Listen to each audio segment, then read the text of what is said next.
Welcome to JS Podcast number 136. I'm Stephen Knight, I hope you're all well. You'll have to excuse the sound of torrential rain in the background if you can hear it. Northwest Britain's taken a slightly apocalyptic turning in regards to weather, considering building an ark. Great guest for today's episode. I'll be speaking to Lucy Brown. Now, many of you may be familiar with Tommy Robinson and how influential he is in the UK in terms of arranging protests and getting people to rally around particular causes.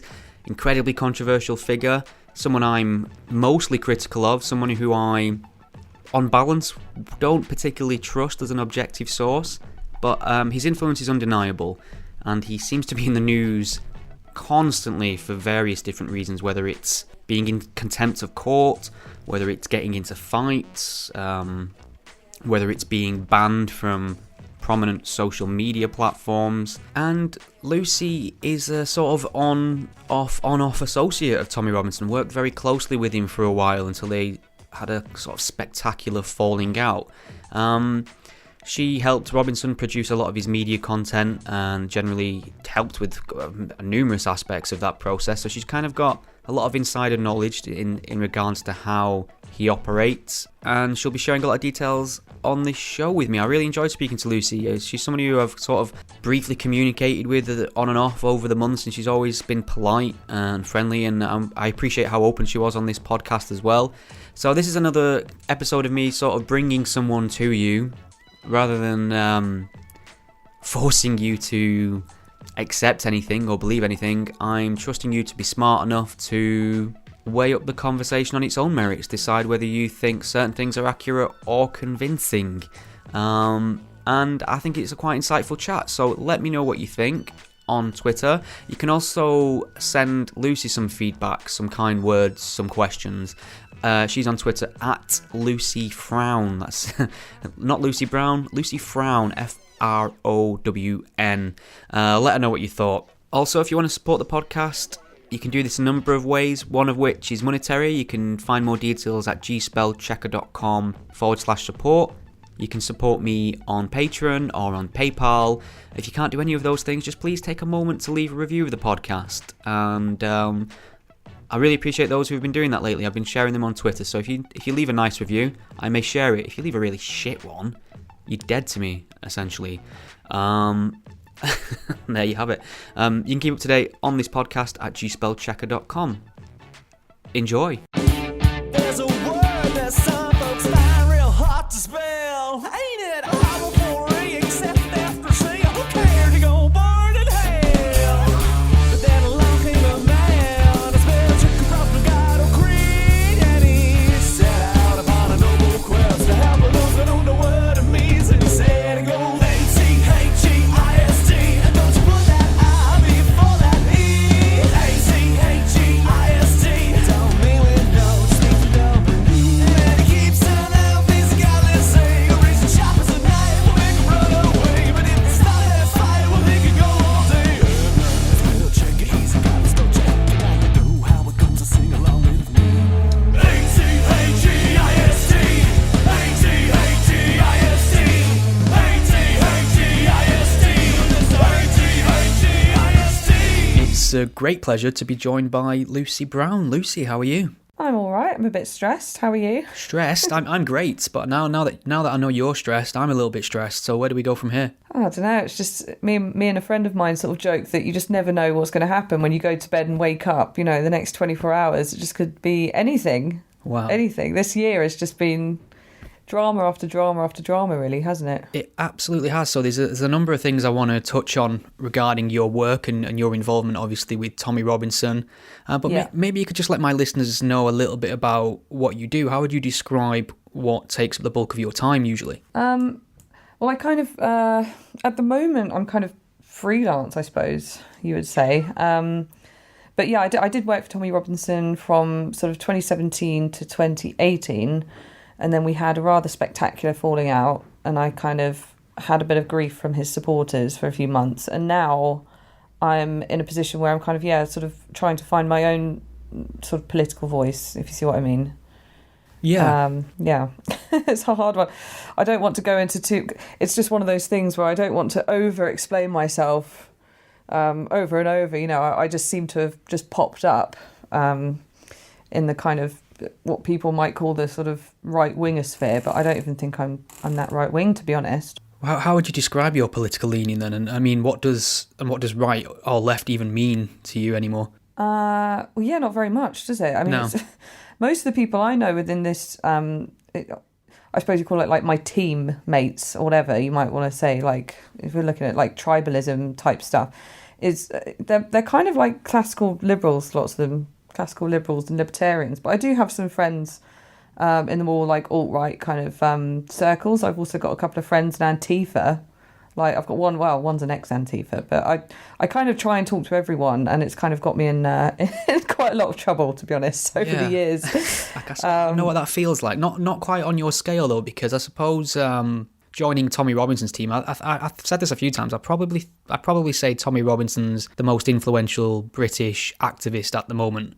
And whether you think that's a good thing or a bad thing, I think it's true. I think he can rally people and get people to go to the streets in whatever cause he's interested in that week. Seems to have a lot of support. Would you say that was fair to say? Yeah, I mean, apparently, because obviously his Facebook page has gone down now, but apparently at the time, he had about 1 million followers by the time they took it down, and apparently that's more than the Labour Party had, their Facebook page, and the Conservative Party, and something else. So yeah, there's this mass support for him. I think it's coming a lot more now from places like Europe and America and Australia. It's kind of thanks to the internet, he's become a sort of worldwide phenomenon. And Gavin McGuinness, I think, said that it was like, because Gavin went down to his trial the last time he was in for contempt of court at the Old Bailey, and he said it was like Beatlemania. Yeah. So it's this kind of really polarising effect where some people seem to want him actually dead, which I don't think is very nice. And some people just think that he should be Prime Minister and he's like the hero that's going to save Britain.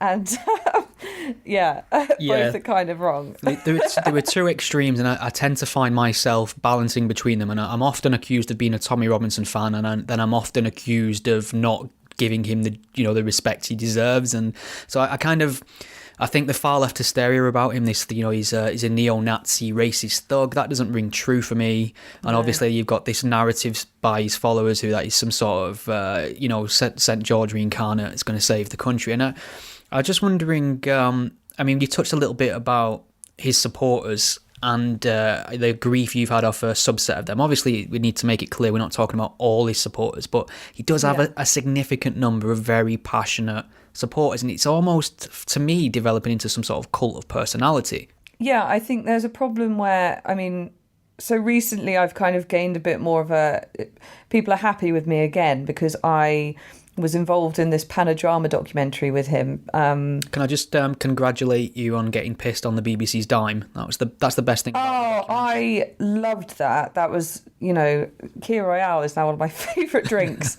But yes, no problem. That's not the first time. I think I've got pissed on the Times money as well and had some nice steak. So thanks, Murdoch.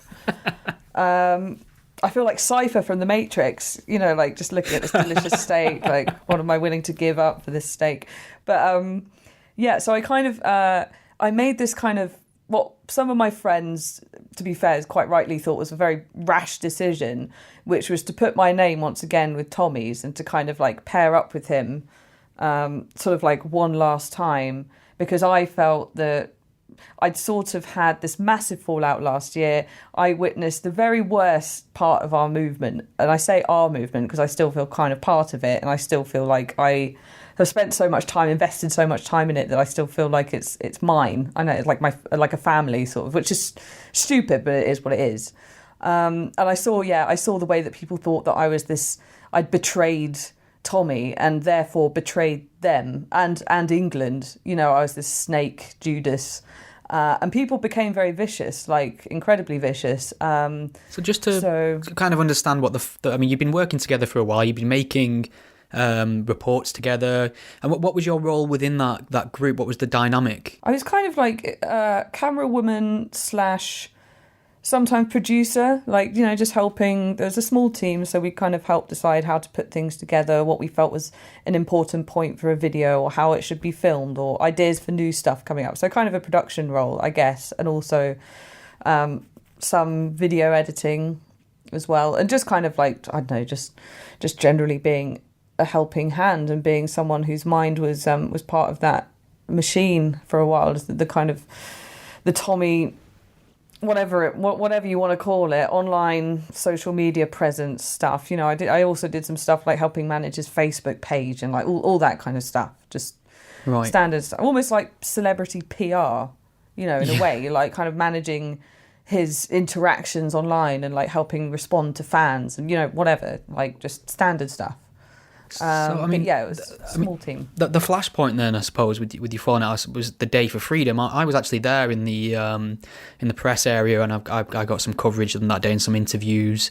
And that was actually an event that was very peaceful, carnival atmosphere, very mixed in terms of a strangely diverse crowd. We had rainbow flags, Israel flags. I saw an EU flag. It was a really strange kind of mix, and obviously the media described it as some far right Nazi march. But I believe, and you can obviously correct me on this if I'm wrong, there was a roster of speakers to speak there, and you arranged it for two of Robinson's quite vocal critics to come and speak. I believe it was Ali Dawar, and is it Mohammed Hijab? Is that the other chap? Have I got this right? Ali Dawar, you're kind of wrong there, because Tommy asked me to invite Ali Dawar to come and speak at the Day for Freedom. So I did as I was told. I made the call. We, said, right, Tommy's asked for us to book you and everything.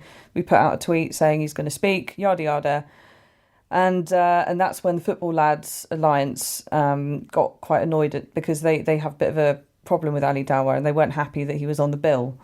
And Tommy wanted us to delete the tweet, but not to cancel Ali.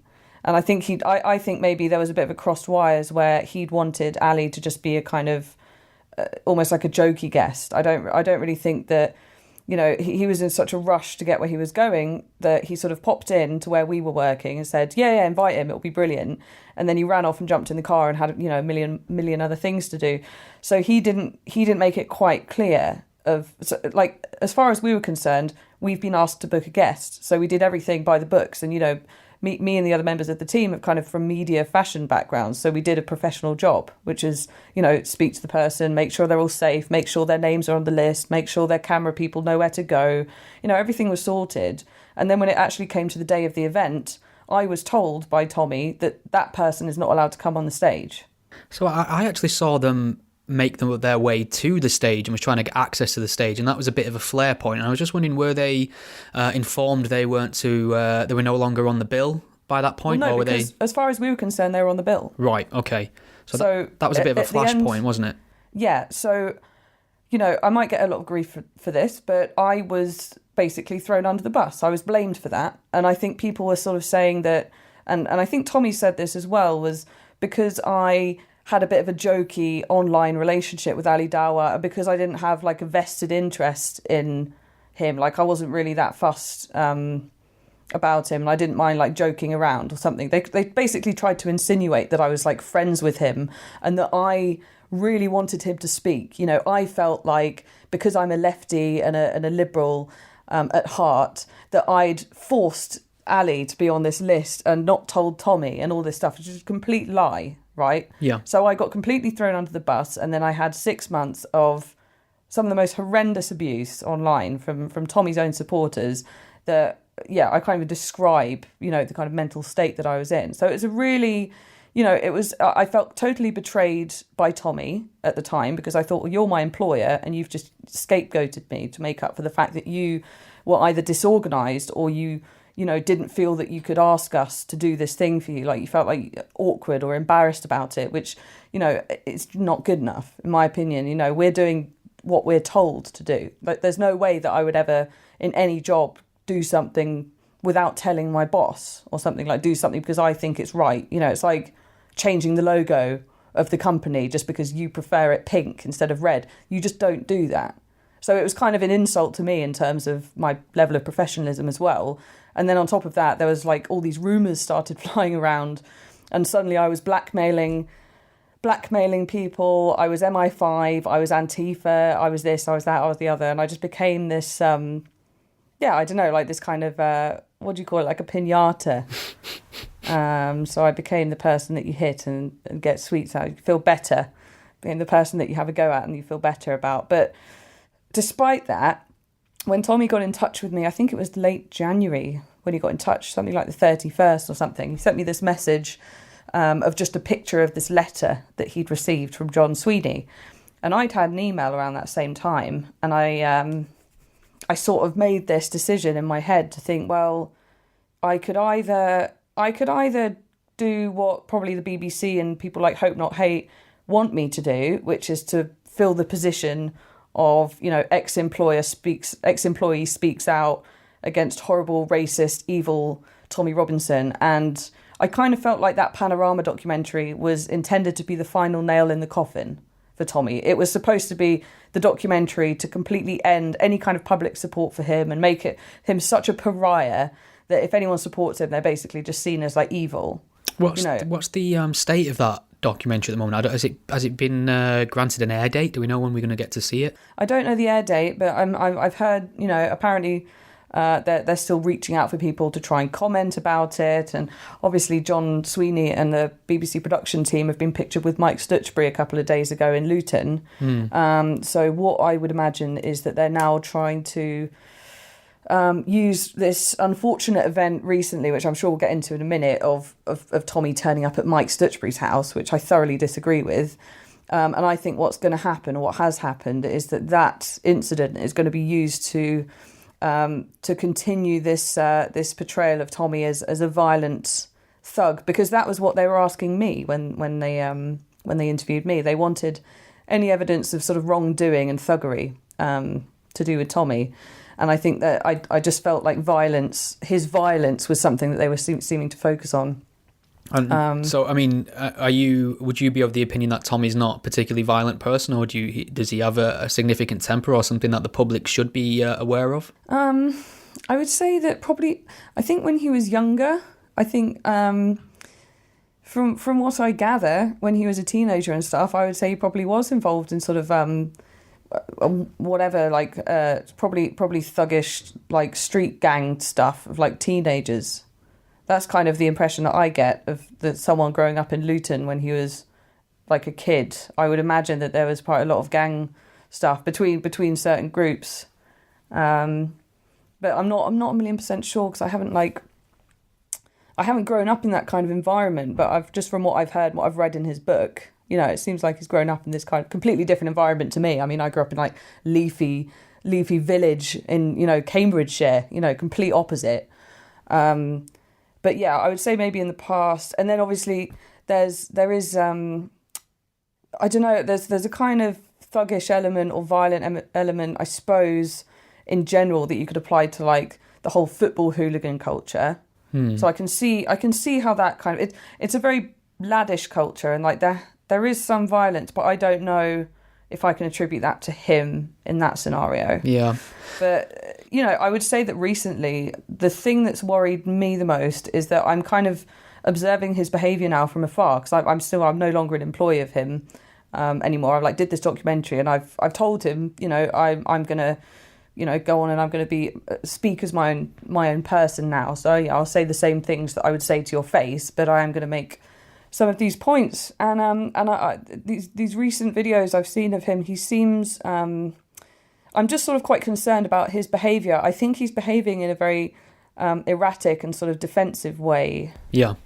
From where I'm sitting. And I'm sort of worried of the impact that the past just couple of years have had, or even, you know, maybe the whole time, but because he's been doing this for 10 years. But I'm concerned about the effects it's had on his mental health, to be honest, his mental state. Because I'm noticing certain behaviours which are kind of like throwing up red flags to me. Yeah. So, I mean, let's backtrack a little bit. So there's this planned documentary on Panorama, which is the BBC's flagship current affairs programme, really. It's known as the hard-hitting documentary expose output, really, isn't it? It's what, you know, it's ruined businesses and careers. It usually incorporates hidden footage and things like that. And they've obviously got something planned for Tommy Robinson. So as a preemptive strike almost, once Tommy Robinson got aware of this, he he embarked on his own expose of the process, the Panorama process. He brought you into it, and he sent you in with John Sweeney. What's John Sweeney's position within this? Is he the producer of Panorama? No, he's the presenter. Presenter. And he's well known for a documentary he did on Scientology in the US. Is he the chap that really lost his shit on that documentary? Yes. Screaming, okay, I wasn't aware that was him. All right, so Yeah. you're having a meeting arranged with John, and he's arranged this in the hope of getting some dirt on Tommy Robinson from you, I imagine. Yep. And he doesn't know, but you've spoke to Tommy Robinson before, and then you're mic'd up, basically. You're ready to record what he's saying with the intention of providing that back to Robinson. So, I mean, how did that go? I've seen Panorama, and I expected something more explosive. I didn't really find anything really, much of a revelation. I don't know what you thought of it after it had been released online. Do you mean Panorama? Panorama, sorry, thank you. Yeah.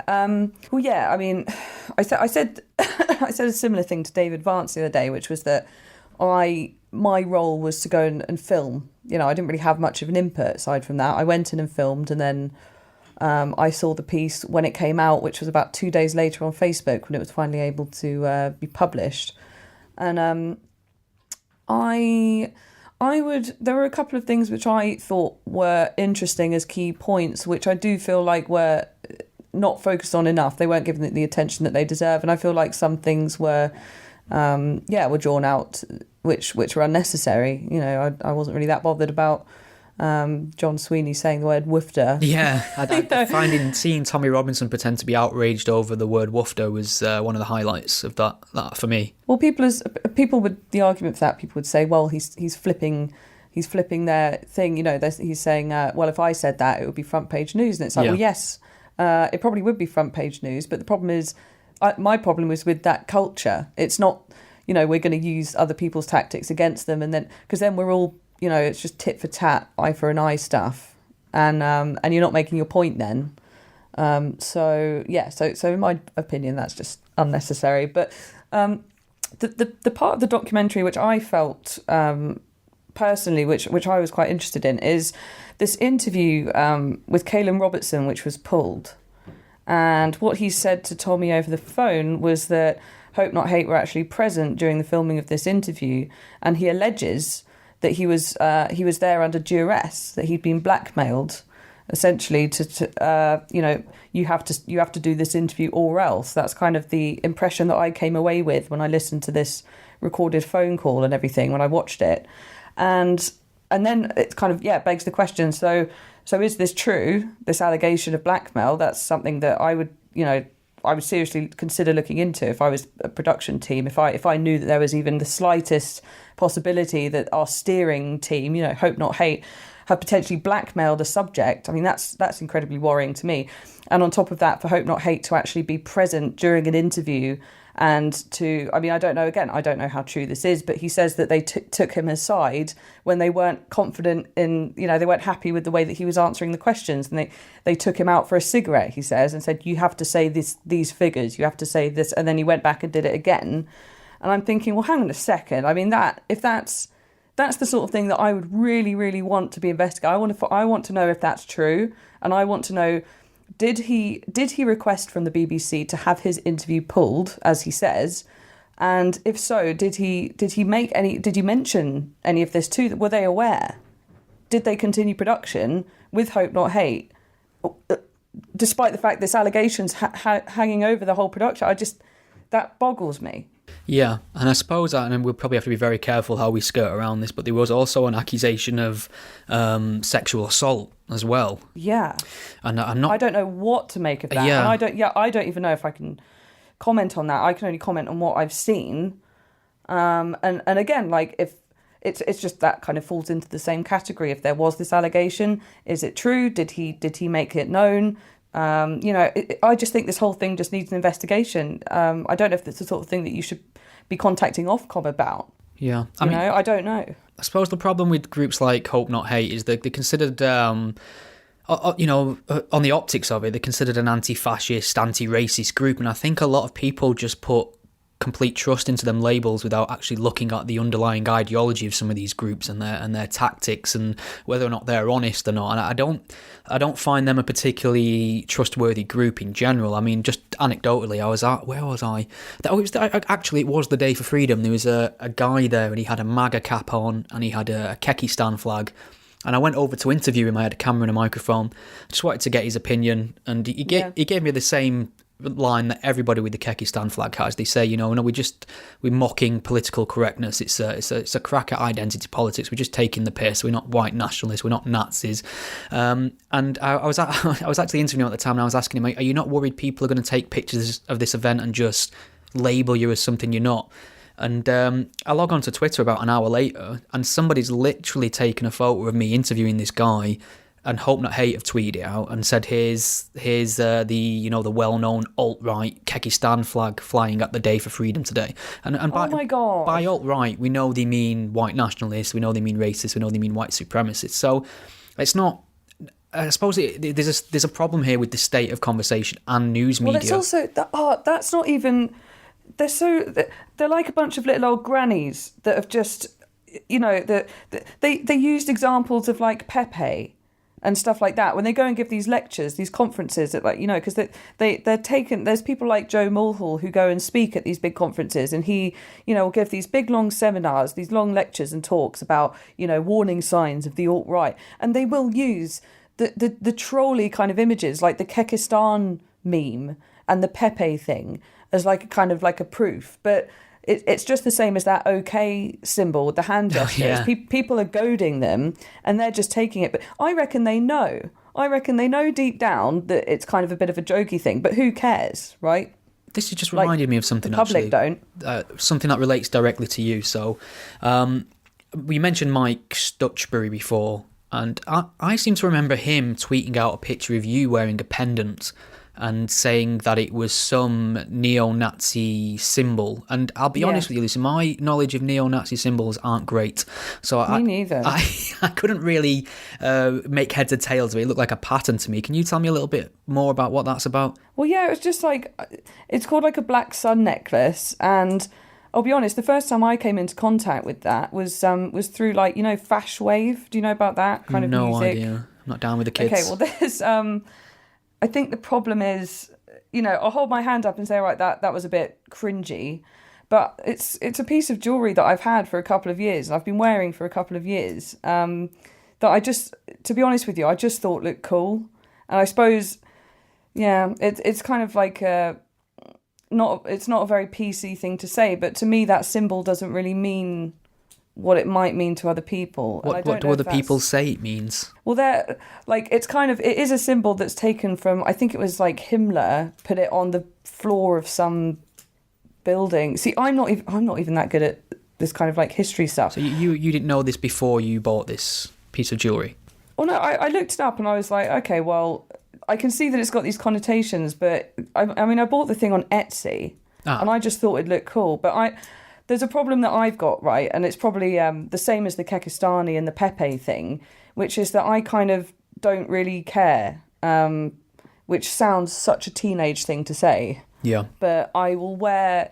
I don't really mind wearing things and kind of knowing in the back of my head that it'll wind people up, because like I'm so confident in who I am that it just kind of amuses me, I suppose, that people kind of take you being in a place, being with a person, wearing a thing, and try and twist it as proof of like your secret like neo-Nazi beliefs. You're not making life a little bit more difficult for yourself on this front? Yeah, like definitely.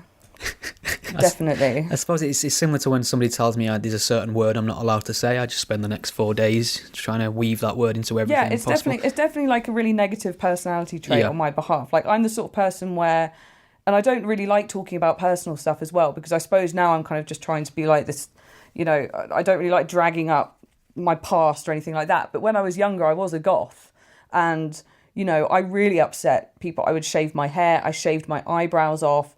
I would wear like a what's it called, like a full length trench, like PVC trench coat, and like massive like platform boots with spikes poking out of them. And I would just wear anything that would just annoy probably my parents, because I'm a cliche, but like also going out in the street and people would shout like freak at me and stuff like that. And I think it's just one of those aspects of my personality where it just kind of like amuses me a bit, and I just don't really. But I've spoken to a friend of mine about it, and I was like, I don't really know what to do about this. Like, I don't really know if I should comment on it, because I kind of think that that's giving people ammunition. It makes it seem like you're trying to hide something, if you see what I mean. Yeah. But I've got a friend who walks around in communist clothing as well. He's like bought a communist, and then he's also bought himself like an SS hat. Wow. As well. I mean, this guy is again like a kind of liberal, but we're just both weirdos. And I've got quite a few friends that like also have, I don't know, kind of like different symbols, and like, I don't know, it's just weird. I'm just a weird person. I don't really know what to say. But the underlining point is you're not a Nazi. I don't think so. Like, I don't think, unlike Mike Stutchbury, I'm not a historian. I'm someone that's like, I would say like free speech activist. I'm trying to find out why you can't say certain stuff. And again, I like to poke the hornet's nest. I like to like open the door that says do not enter. Yeah. So, that's landed me into a sort of weird place in my life where I'm now interacting with people on both sides of the extreme political spectrum, but kind of for some reason that's my comfort zone. I just don't know what to say. Well, I kind of realised you was a little bit insane when in the Panorama documentary you revealed that you'd had Tommy Robinson's prison number tattooed on your yeah. I mean, I've wrist. also got a tattoo to commiserate Ryan Dunn. Right. Okay. From Jackass. Like, yeah, I think a lot of people, they just get confused by me because I'm quite private. So, but I am like an ex-goth and a hipster, someone that lived in East London, right, for like 10 years. So I've just got a completely different lifestyle, I think, to lots of these people. So they just see me as this like alien creature that's like covered in, yeah, weird tattoos, wears all black, might as well be Antifa because she wears all black. It's just, yeah, I don't know. It's a lot of people have been making a lot of your relationship with Tommy, and looking at that documentary, seeing you have a tattoo celebrating his imprisonment, essentially, I think is what I got from it. I mean, the people are going to assume this is a very complicated and volatile relationship, and maybe you could just expand on that a little bit about the dynamic between you two. Well, yeah, I mean, like, for the record, I kind of got the tattoo to kind of remind myself of all that absolute chaos of having all of his followers going at me for 6 months, and the actual mental state that I was in. The fact that so many people, who I'm very, very grateful for, were defending me and, trying to, like, calling me up, checking I was okay. Some of them were even making it known publicly. I believe that Lucy's been wronged here. I support her. And they were getting so much abuse for it. They were getting people unsubscribing to them. They were getting, basically ejected from social circles and stuff. It was absolutely horrible. So it was kind of in my head just a reminder of having gone through that, and that be a part of who I'm, my character now. That's something that's changed me for life. So I suppose I like to sort of put a little stamp on it. And that's me. I am definitely weird. I am probably someone that has dealt with like mental health issues and stuff like that throughout my life. So that's just something I'm quite open about. But in terms of Tommy and the relationship between me and Tommy, I think we are quite similar in that regard, that we both seem to have that part of our brains, I think, is a bit broken, and that slightly enjoys annoying people. I think that's kind of what I reckon is part of the reason why we sort of get on so well, is this just kind of very morbid sense of humour, and just kind of like not really minding about everyone hating you. Yeah. And just kind of finding it quite amusing and like making a bit of a joke out of it. I always make a decision at some point. I think I've done this several times over the last 2 years. I've thought this is a cut-off point where I won't be talking about Tommy Robinson. I won't be getting involved with Tommy Robinson in any way whatsoever, because right or wrong, it's toxic. You never come out of this without getting some stink on you, unfortunately, no matter what position you take. And First of all, we had the contempt of court, and that brought the ire of his more zealous fans my way, because I was quite critical of him for that. Before that, it was the trespassing on Quilliam premises, and then after this, we've obviously got an issue with freedom of expression and social media, because he's been banned from Facebook after he'd already been banned from Twitter, and I think various other platforms are now considering whether or not they can get rid of him. He's gone from Instagram, and I just wanted to get your opinion on what you make of that, because unfortunately, when social media platforms close people down, they're often very vague in their reasoning, and if they're not vague, they never tend to provide examples of what things have transgressed their rules. And I found that to be true with Robinson. I was wondering if you looked much into the reasons Facebook had given for banning him, and what your thoughts were. Well, obviously there was that chap who said that he'd had this meeting with Facebook to argue why Tommy should be taken offline, and he also quite publicly thanked Mike Stutchbury for giving his input. Mo Shafiq. Yes, some of the important research that Mike Stutchbury's done. So to me, it kind of looks as though there's almost like a sort of political lobbying process that's happening where, political / online social media kind of networks, people are, clearly there's a vested interest to get rid of Tommy, like by any means necessary. And there are groups like Hope Not Hate who work as sort of pressure groups to try and just clamp down on hate speech and all that kind of stuff, and they'll obviously look for any and all reasons to kind of take him offline. I mean, to be honest, I just think that from just looking at it from the outside, I mean, there's so much that you go into, right? But I think it just boils down to they want him to be their next trophy. Like, they want above the fireplace in the Hope Not Hate office, they want his head on the wall with an apple in its mouth, and they want to say, 2019 is the year that we took down Tommy Robinson, and then they could go and, on their online shop, they can sell mugs that say, I helped defeat Tommy Robinson, and I helped get rid of all the hate, there's no more hate anymore, it's all gone, thanks to us, whatever. And it's by any means necessary, to be honest. That's just kind of how I see it, and I think probably he will lose his YouTube channel, probably. I think Google may have just recently released a statement saying they've no plans to get rid of him, but obviously things change. But I mean, there's an interesting conversation to be had about the effect social media has. If you're a commentator or an activist or somebody who wants to engage in that sphere, you're relying on the ideologies and whims of private companies, and it's come to the point really that if you don't have a social media presence, you in this area, you're a non-person essentially. You can't compete in this area, you can't get your views across. And I was just wondering what your thoughts are on the prominence of social media, its impact on our political discourse, and B, what sort of ramifications overall it might have for someone like Robinson to no longer have access to Facebook and Instagram and things like that.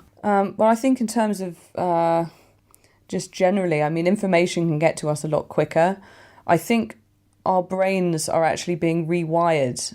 I think, I don't know how much information our brains must be evolving to be able to handle this much information, because I don't know about you, but now when I read through my newsfeed, I no longer feel particularly shocked or anything. It's, my thumb just naturally knows to scroll, take what you want, say this, say that, look for other people, ping out your side of things. And then if you don't like what someone's got to say, you just mute them. Yeah.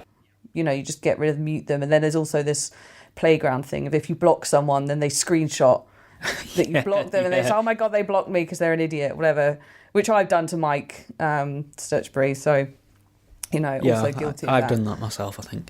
Yeah. Mike's blocked me as well. He's blocked everyone. Yeah. He's gone on a blocking spree.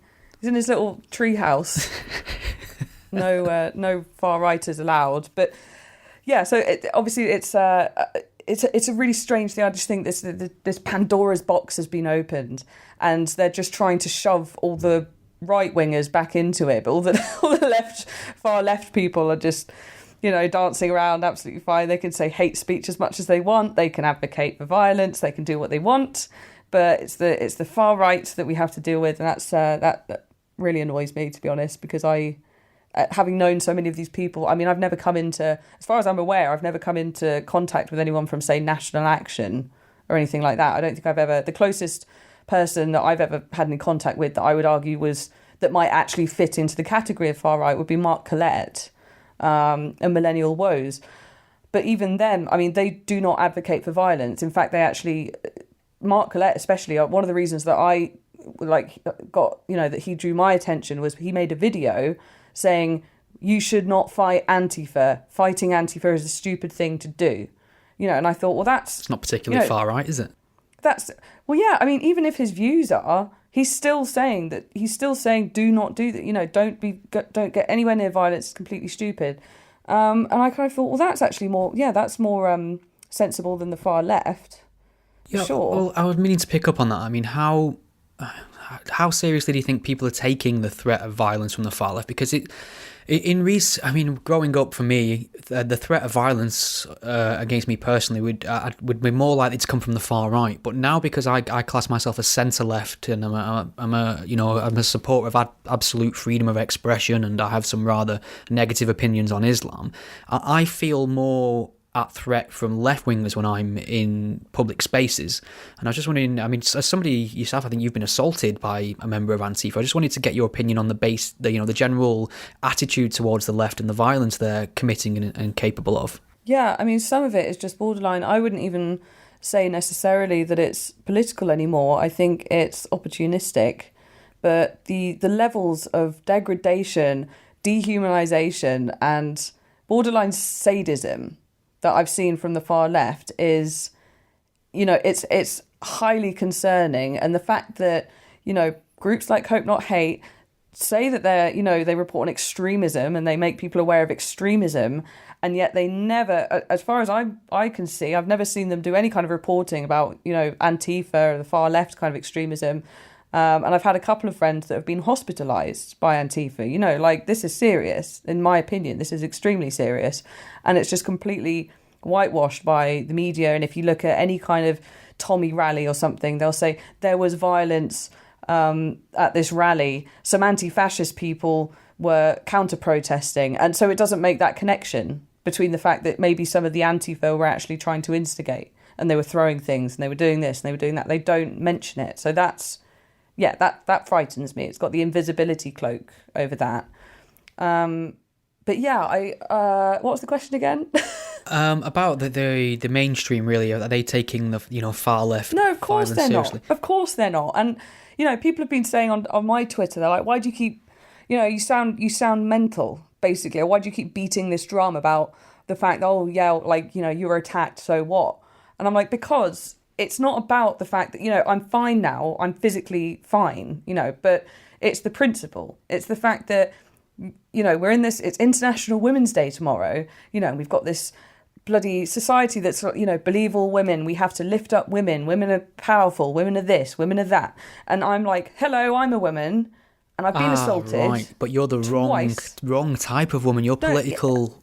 I've been dehumanised. Yeah, exactly. I know I've been dehumanised, and it's very upsetting. And I obviously had this, this kind of conflict with Mike Stutchbury on Twitter, where he was liking a couple of tweets about Sargon of Akkad, people saying that someone should punch Sargon of Akkad because he was outside Westminster. And then Nick Monroe jumped on it because he said, "Oh, I would never advocate for violence. What do I'm just liking a couple of tweets. What do you want about?" And then Nick Monroe jumped in, who's like this, kind of online journalist from the US, and put together all these kind of examples of Mike Stutchbury where he's been supportive of Antifa, this sort of far left, violent, misogynistic, extremist organisation. I keep using these words because I actually think they do fit. I think they do fit that criteria. So I am going to use those words. I know that they get used for us. So it's like, well, same problem. Like, if anything, worse of a problem. But anywho, I just posed the question to Mike Stutchbury. I said, your friend assaulted me. Do you think it was right or wrong? When you say friend, do you mean someone who's in Antifa, or do you mean like a personal friend? Well, I don't know how much of a personal friend this person was. Her name was Lola, and she was one of the heads of Antifa. She was one of the most well-known, influential members of Antifa. She was very active on Twitter. She had a lot to say about me. She used to put up pictures of me saying that I was ugly and all this kind of stuff, and insinuating that I was racist, that I was evil, I was this, I was that. So she came and assaulted me at this event and ripped out a portion of my hair, and she was arrested for it. She was arrested for, I think it was ABH, and she was actually on bail. And during the time that she was on bail, she ended up passing away. Now, I don't know how, but there's, speculation on how that happened. So she actually, she lost her life. It's tragic. During which time Mike Stutchbury then attended her funeral, and it was reported that he gave a speech at her funeral. And he also put online how brave she was, how she would, she was a great fighter. She fought the fascists, she fought the far right. And so I kind of thought, well, that's me. She attacked me, and I don't think I am far right. So kind of what do you think about that? And he left my question floating for 24 hours. And by the end of it, I was kind of like, the next day, I was like, Mike? Hello. Hello. And he blocked me. Right. And it was horrible. I just thought, well, it's a yes or no answer. I mean, do you think I should be attacked? Yes or no? And you blocked me. And he's been on this blocking spree ever since. Anyone that's brings me up or retweets me or anything, he just completely blocks. And he doesn't seem to want to answer the question. And I'm just kind of like, well, this is a massive ideological problem. Yeah. Right? If you're basically, you either think that I should be attacked because of what you think my beliefs are, which you probably are wrong about anyway. I would say I'm probably a liberal as well. I mean, I've got a very liberal lifestyle up till now, whatever. Or you think it's wrong, but you're so trapped within the ideological underpinnings of your group, your tribe, the anti-fascist, that if you come out and you say this was wrong, they're going to go for you and you're going to lose your status, and you're scared of that. So it's either, to my mind, it's like, well, you either think that a woman should be attacked for her politics, or you're a coward that can't stand up for against your own side and stand on your principles. That's how I see it. Now, I might be wrong, but that's the only conclusion that I can come up with, to be honest with you. I think the word principles is spot on there, and he seems like a distinct lack of it on these two extremes here. So I mean, I'm no fan of Mike Stutchbury. I've had arguments with him. I think he insulted my mum a few times. That's the level. That's the level, basically. Oh no. And but when I saw the treatment of him being doorstepped by Tommy Robinson this last week or so, twice, one late in the evening, one very early in the morning. I think it was dark both times. By the way, sorry, go ahead. And before we spoke, just before this interview started, Andrew Tate was pictured outside Mike's house. Who's Andrew Tate? Just fill me in. Andrew Tate is this kind of loser who paints himself as this really cool macho man, he's like a professional boxer, and he made a few videos a while back about why depression isn't real and stuff. And Paul Joseph Watson's interviewed him recently about why the SJWs hate me and stuff, and he's like, oh yeah, people don't like me because I'm macho and I've got loads of birds and I've got really cool cars and everything. Yes. He's a bit of a meathead, to be honest. I've seen this guy on Twitter. Yes, I haven't got very much to say about him that's good, if anything. He's got nice cars, I'll say that. So he's turned up outside Mike Stutchbury's house, presumably because Tommy Robinson's revealed his address in this video, this live stream. Maybe we should just back up a little bit. So Tommy Robinson, it's hard to know where this story starts. He hit an address with his family in, which by Tommy's account wasn't his address, but his family were in there, was approached by some far-left activists delivering some legal paperwork. I think he's possibly being sued for defamation. Tommy, at the time, wasn't present at the property. I think he said he was on a flight. Now, these far-left agitators, whilst filming the area, got as far as a police cordon and then was escorted by the police to hand off these documents. Is my approximation right here? Yes, I mean, from what I can see, there was a lawyer, right? There's a lawyer that's been hired by this young Syrian boy who was bullied. I think it was late last year, from what I remember, who was bullied at school in a viral video, and lots of people came out to support him. And from my recollection, I think perhaps Tommy shared some fake news which had been sent to him, which turned out to be he was trolled, I think.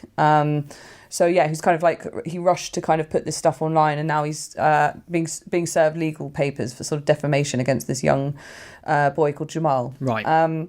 So the problem is that's a case which I don't think I really know enough about to even comment on. I don't think I'm in a position to comment on it. But the lawyer of that case, people say he's quite dubious. I'm not sure. He's apparently representing that ISIS bride, Shamima Begum. Her, yeah. She should be. They should put her on the new £10 note. be good, wouldn't it? Oh, it's International Women's Day tomorrow, isn't it? I wonder if she'll get a shout. Brilliant. But it's her and someone else that's a bit terroristy. I'm not sure. I feel like just so legal jargon is not my bag. Yeah, but anyway, sure. this lawyer seemed to have vested interest, a bit of a political interest. He doesn't seem to be very impartial. He was present with this far left activist from a group called Resisting Hate, who are very, very dubious, very dodgy in my experience. They used to threaten me back in the day. You know, they're well known for doxing, and the guy in question, I mean, he's a bit of a weirdo from what I can see. He's sort of ex-crackhead or something, and he's just a bit of an oddball. I wouldn't really trust him in front of, like, near my kids. And a couple of people from apparently The Guardian and The Independent were there present. Of course. So this gang rock up to this house where inside, by the way, 2 little girls and a little boy who will have been terrified, right, and their mum. So, you know, I think it was the mum. I think it was, I think their mum called the police because obviously the fact that these guys were live streaming, I think somehow the alarm must have been raised that these guys were on the way to the house. And by the looks of it, they actually managed to live stream the name of the street. And I don't know how true this is because there's a bit of a conflict going on between Nick Monroe and Mike Stutchbury. But it would appear that Mike Stutchbury may have allegedly released the name of the town where this place was, and then allegedly there was the guy who was going to deliver this thing said the number of the house, so they kind of accidentally may have given this address away now, so that's kind of potentially put 3 young children and a mother in danger, right? So that's very, very serious. I mean, given the amount of threats that family's had. I mean, I've been working with Tommy when I was working with him, where we've been abroad, and he's had a phone call from his daughter, who's, you know, very young, by the way, like I don't know, like under 10, I would say, something like very, very young, saying, "Daddy, there's a car outside with a man in it, and it's driving past very, very slow." And, you know, he's had to check the CCTV on his phone, but in a different country. I mean, can you imagine a father thinking that? We shouldn't underplay the genuine security concerns that man has, not for only being a critic of Islam, but obviously being thought of as some far-right, you know, Nazi, obviously attracts a lot of the far-left loons as well. So these, I mean, you only really have to ask what are the worst ideologies around at the moment, depending on which ones might put your life in danger if you criticise them too much, I think. It's a good way of looking at it. Yes. So, there was an Osman warning. You know, Osman warning where the police come around and say there's a credible threat to your life. Yeah. I think, if I recall, his wife and his mother both received Osman warnings while he was in prison, right? Like threats of acid attacks or something. And even just after he got out of prison, I think there was at least one Osman warning that said it was something to the effect of, I think he live streamed it on his Facebook page, which I would check it, but it's gone. But it was something to the effect of people are talking about getting AK-47s and shooting up your house. Jesus. You know, something like that. So the threat level is, I would say, severe. Yeah, so I mean, in terms of that property, this feeds into a sort of a trench mentality for Tommy. Then I imagine if I was under that sort of pressure, I may feel like I'm constantly going to war. That's where I see that there's a trauma there. Yeah. I think there is a trauma. I'm seeing since he got out of prison. I think everyone could see that he'd lost weight. He seemed a bit off. Like he seems to me as, like I said, he's showing sort of red flags that I'm concerned that I don't think he's in a good place. And I've been speaking to some people that are suggesting he's showing warning symptoms of PTSD, which I think might actually, that was kind of what I was thinking as well. Right. And I don't know if that even affects how they're going to report on him for this Panorama thing and having people turn up to his house and stuff. It's inflammatory. If he's in this state where he's sort of almost like vulnerable, I would say, if he's kind of like, you know, come out of prison, he's had all of this people trying to attack his family, but also his means of income and just him generally, you know, and he's come out to that straight away. He's not had a break. Yeah. He's just come straight out of prison into this media circus, and now all this other stuff is happening, and now he feels his children are being targeted, which as a father is going to really wind you up. So yeah. he's returned to the country to this news. He's seen that this is happening. He's retaliated in the one of the worst, not the worst possible way, but in a pretty terrible way. He's visited Mike Stutchby's house, found out where he's lived live. He's gone there on his own, live streamed himself outside the house, banging on the door repeatedly for a sustained amount of time, shouting at the top of his lungs. He's repeated the process again at something like 5:20 in the morning, and Mike's called the police. And obviously that's what the papers have run with. That's what we're all talking about now. That's Tommy Robinson's this right-wing thug now knocking on people's doors at silly o'clock in the morning. And you personally, had the principles to condemn that behaviour as well. And so this has led us to a situation now where just basically skirmishes that were pretty self-contained online have led to addresses being released to the masses, people turning up at people's houses. And we've got another instance now of this online character that you've just mentioned, described as a meathead. He's outside Mike's house. Now, I'm guessing he's not there to get an autograph. No, he's taken a picture outside what is believed to be Mike's house with his stupid flashy car. And he's basically posing next to it saying, "Don't you like my new car?" And he's goading. Yes. It's kind of like... It's an intimidation tactic. It's intimidating. And when I saw that video of Tommy, the first thing I thought was, oh my, what the hell is this? And I think I couldn't even watch to the end. I watched the first bit and I was like, oh, this is really not good, Put it away. Yeah, it was 20 plus minutes long, wasn't it, this doorstepping attempt? Yeah, and so I went back and rewatched it and I thought, this is worrying to me. I'm starting to, and I know, again, like his fans and followers want to look at him as this sort of, maybe not perfect, but they want to hold him up to like a high standard of like heroism. I think they see him as a hero, someone that's dealt with all these blows and he still manages to do the right thing. He wants to stick up for the values that he thinks are right and just. And, he'll do it at his own expense, right? But now I'm starting to wonder how much of this has taken its toll on him to the extent where I don't know if he's able to operate, at a good level anymore. And I'm quite worried about just his personal well-being. Yeah. And that's not to say that I don't think that what he did was right at all. I think it was a terrible thing that he did. As much as I dislike Mike Stutchbury and, I might think that he thinks that I should be beaten up, and stuff like that, I still wouldn't, ever condone that kind of behaviour. I think it's absolutely horrible to watch. But also it just reeks to me that something else is wrong there. Something under the surface is really bubbling. And I'm really... I don't know, I'm just really concerned. I don't know how else to say it. As someone that knows Tommy, someone that's worked closely with him, I'm very, very concerned now of the direction that this has taken. And I think in terms of everyone sharing everyone's addresses now, I think that's a can of worms that should not have been opened. Yeah, I mean, it's an escalation, isn't it? I mean, going back to what you said about people's addresses being released, I was actually at the Panorama protest on the BBC a couple of weeks ago getting interviews, and the climate's changed really. There's a lot of years and years ago when I'd do these events, I'd turn up with a camera and someone would either want to speak to me or they wouldn't, and that'd be it. Yeah. Now it's a case of where you're from. Who are you working for? Are you BBC? What are you going to do with the footage? No, I'm not going to speak to you because I'm worried that someone will see my comments and then try and find out where I live. And I've noticed as well, I got some footage of some stewards trying to prevent a photographer getting into the Panorama protest. Now, he's a troublemaker apparently, but I thought they had no right to obstruct his movement, in a public space. I had a lot to say about that behind the scenes. By the way, there was a big scolding from me. Oh, okay. Absolutely not on that behaviour. Absolutely not on. You do not push photographers around. Yeah.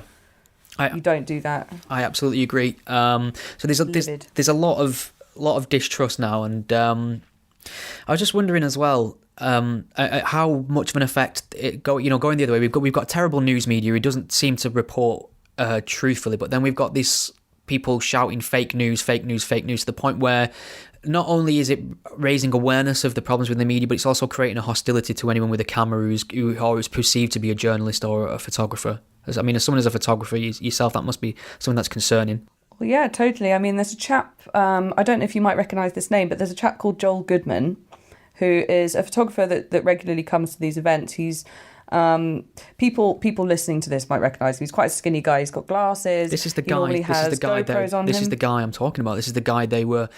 obstructing in a public area. I was talking about another person that was pushed. Right, okay. But Joel is someone who. So I have a funny experience with Joel, which I can I can spread to you. I can tell you about this. This is where I think there's a problem, right? And people need to look at themselves here. They need to look in the mirror, because we are falling into just cult-like behaviour. We need to stop it. We need to think about our actions now a bit more, because it is turning into, like you said, a bit of a circus. Yeah. And what happened was there was a book launch that Tommy had in Manchester last year, or maybe the year before, I don't quite remember. But it was this big book launch in this big wide open space. Joel Goodman was there, and he was asking Tommy a couple of questions. And he's what I would describe as like a bit of a lefty. Yeah. He seemed like a bit of a lefty. Tommy had a problem with him because he sort of said, "Oh, you're always here, and you're always taking pictures, and you always sell it to people, lefty magazines or whatever." And he sort of was, not very happy that he was there. And then later on that evening, shamefully, I went up to him and I said, "Excuse me, like, why are you still here?" And he was like, "Well, I'm allowed to be here." And I was like, "I thought Tommy said you had to leave." And he's like, No, he didn't." And I was like, "Oh, fine." And then I storm off like a little brat, like a brat. And off I go. And then afterwards I thought, what the heck? Like, what? And the next time I saw him was actually at a Football Lads Alliance march in Birmingham. And I bumped into him and I went up to him and I just went, "I'm so sorry about the last time, that encounter that I had with you where I just treated you like that. I didn't know you from Adam, and because Tommy didn't like you, I didn't like you, and I acted in just such a horrible way, like a bullying kind of disgusting way. And I'm just so sorry. I felt terrible." And he actually was really nice about it. And he was like, "Oh, that's very nice of you, like, respect for, for speaking to me like this and for saying sorry and everything." And now every time I see him being abused, I would say, pushed around on streams and stuff, I get very upset, because I think this is what happened to me. I thought, "Oh, he's the other. He's them. We're us and he's them." And I behaved badly. And I think that's what's happening. We need to stop ourselves, stop it, because it's so easy to fall into that trap. And especially after this big fallout I had with Tommy last year, I became them. Yeah. And it was horrible. Absolutely horrible. And, it's not to say that one side better than the other. It's just a human problem, that. Yeah, I mean, there's a lot of conspiratorial thinking as well in Tommy's camp. I mean, just to set the scene, I was at this Panorama protest, and just by chance, I saw them, the two stewards, he had the blue vests on as part of the, TR News, I think it was, Tommy Robinson's online presence, and they were basically harassing this Joel photographer up and down, trying to block his path, not letting him. It wasn't like he was trying to get access to the event. He was just trying to get photographs from afar, and they were trying to prevent him from doing that. And I confronted them. I got this on camera saying, why are you doing this? Why are you trying to prevent him? You can't really say the BBC's biased, but then you're sort of picking and choosing who's allowed to take photos of the event and things like that. They weren't too happy with me for doing this either. I put it online, and the video is online of me doing this, and it's overwhelmingly negative. Downvotes, the comments. The comments are, he's a troublemaker, he deserves it. No, he shouldn't be allowed in. They know who he is. He's done this, he's done that, and they don't seem to understand there's a principle there. It's a principle we need to adhere to about people and space and public rights. But also, I mean, one of the women who were trying to prevent him access, I then tweeted out that I was this photographer's boyfriend, which is news to me. Oh my God. And he'd orchestrated this sort of kerfuffle in order for me to get it on camera to create a bit of drama. And I mean, this is all news to me. So there's a strange kind of conspiratorial mindset to Tommy's camp, I find. Well, yeah, there's the same thing with when I was the other, people were saying that I orchestrated for Antifa to come and attack us. And I'm thinking, I know I'm, I have a little bit of a sort of self-harmy type thing where I like to put myself in trouble and, wear stupid things and stuff. But I wouldn't go that far. I wouldn't pay people to attack me and attack Tommy. That is conspiratorial to the max. But, people went there, didn't people just, obviously this must be this. Because it can't be that I'm being an arsehole, because that's impossible. All right, Lucy. Well, we've covered an hour. I've had an hour of your time, and it's absolutely flown by. And I want to thank you for being so open with me on the show. I suppose one thing we could just touch on, if we're playing devil's advocate, and I see a lot of this from people who are critical of me, people who are critical of Tommy, or anyone who's kind of gotten interested in free speech and culture war. We're kind of told you're kind of doing this for the clicks and the money, and you would kind of want to monetize people's outrage, and that gets leveled at Tommy a lot because he is somebody who seems to have quite a lucrative position in that place. He does seem to get a lot of monetary support, either from regular citizens chipping in, or various publications or organisations. And I just wondered if you could kind of give us an idea of what sort of influence that plays in his motivations and output, or do you kind of think he's just a sincere individual who really cares about the things he's going after? I think he really does care about the things he's going after, and obviously he gets a lot of people who message him who I think he feels indebted to. I think he needs to, I don't know, he's like, held up as a freedom fighter and almost like a martyr, right? And he feels a duty to, to say what other people can't say, and to do things at his own expense and yada yada. But I suppose my problem is, and I've said this to him, and I say this openly, is that I just think that sometimes he can be quite quick to rush to a conclusion, and sometimes doesn't think about things on a different level. And he's very quick, he's very fast. Suddenly he has a thought, he whips his phone out, he says that thought on a live stream, it gets 100,000 views. And I don't know, there's probably some sort of, it's I remember working with him and that kind of dopamine hit of suddenly you're, thousands of people messaging you, commenting and everything. It's, it's like, bloody hell, it's like a power trip. But yeah, I just think that there are some issues which Tommy tackles from one angle, but I think they need to be tackled from other angles as well. And I think sometimes it's hard for him to dominate certain topics where, do you see what I'm saying? Yeah, I suppose that feeds on to another question now, and it's sort of something I've been considering, because I appreciated his work on Islam. I think he was right. I think he is right on that topic, and it was kind of frustrating to see anyone speak up about that to be denigrated as a far-right, racist, neo-Nazi fascist. But the problem is he's so toxic, former EDL, and obviously the things he's doing now, his behaviour. And I just wonder, at this point, would it be fair to say, even to his supporters, that he's become a liability in that sense, that he's not affecting change in the areas that matter, and people aren't going to take him seriously or be moved to a more reasonable place by him anymore because his reputation is just so toxic at this point? I would say that, I don't know, it's kind of a maybe liability. I know what you're saying. I think people do get upset. They don't want to see him as not perfect, but I would focus more on his vulnerability.